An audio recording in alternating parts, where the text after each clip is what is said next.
আপনার মোবাইল ফোনে কি তাড়াতাড়ি চার্জ শেষ হয়ে যায়? তাই জন্য আজকের এই ভিডিওটা। আপনি কোন অ্যাপসে তাড়াতাড়ি শেষ হয় আপনি বুঝতে পারেন না, গুগল প্লে স্টোর আপনি বেশিক্ষণ যদি একদিনের ব্যাকআপ পেয়ে যাবেন ব্যাটারির।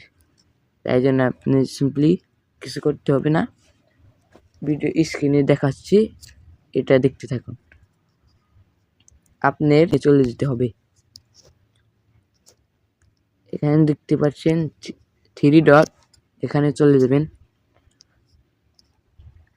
সেটিং আসার পর নিচে দেখতে পাবেন থিম, এই থিমে চলে যাবেন। এটা লাইট যদি থাকে আপনাদের ড্রাগ করে নেবেন, ডার্ক মোড। 1 নাম্বার কাজ শেষ।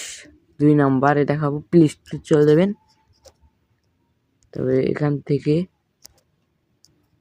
আপনার জিমেইলে ক্লিক করে সেটিংয়ে চলে যাবেন। তারপরে উপরে দেখতে পাবেন জেনারেল, এই জেনারেলে ক্লিক করবেন। তারপরে এখানে দেখবেন থিম, এই থিমে যে ডার্ক করে নেবেন, তাহলে আপনি একদিনের ব্যাকআপ পেয়ে যাবেন। আশা করছি ভিডিওটা অনেক ভালো লেগেছে। যদি ভালো লেগে থাকে একটা লাইক দিয়ে কমেন্ট করে দিন।